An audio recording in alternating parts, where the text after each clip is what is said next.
Top 5 shocking differences between you and an ancient person. The choice was standing before the ancient man. Which ritual is the best to carry out to provide for a good wheat crop? To burst man into pieces and sprinkle his blood over the crops? Or make the whole tribe go into the field and give collective acts of love? Here are the top 5 differences between modern man and the ancient one. Number 5. Offering up a sacrifice of human lives for the sake of crops.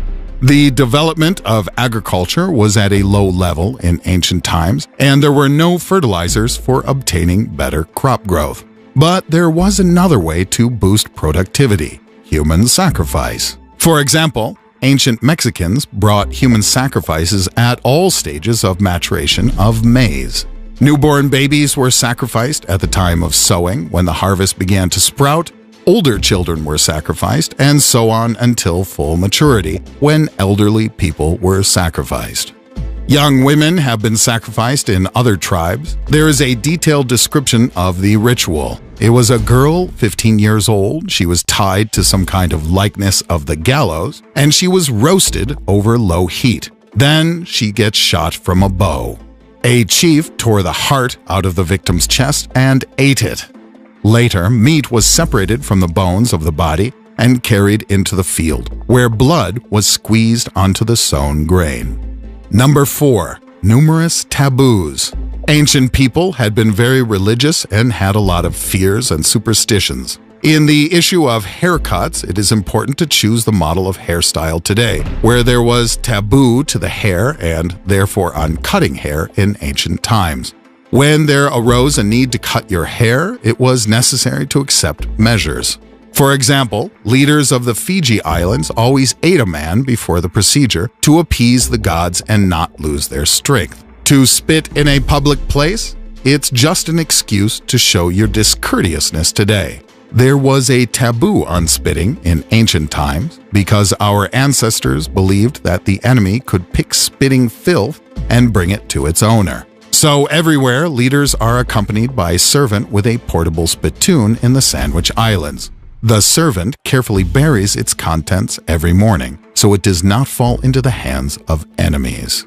Number 3. Isolation of women during the menstrual cycle. Primitive man had a huge fear of menstrual blood. It inspired him with that fear all the time, especially in its first appearance.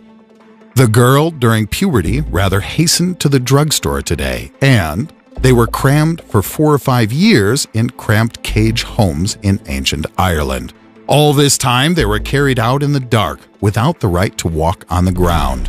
Other ancient tribes, at the first signs of puberty, sewed up the girl in a hammock, leaving her only one little hole for breathing. She is wrapped in a hammock like a corpse. She was in this position as long as the monthly lasted.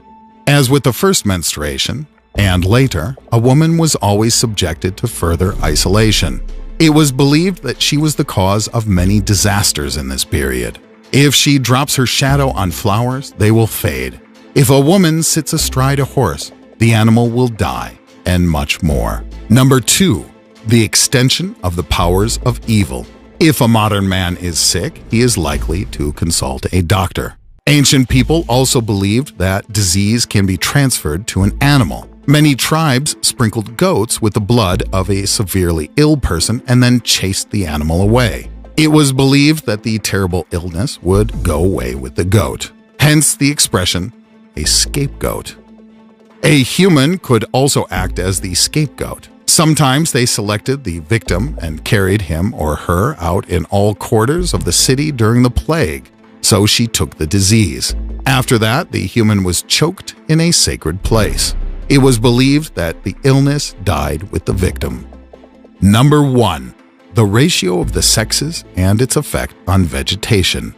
Ancient peoples believed in magic spells that can make the grass grow and flowers blossom. In their opinion, the harvest could not be fertile without sexual intercourse of people.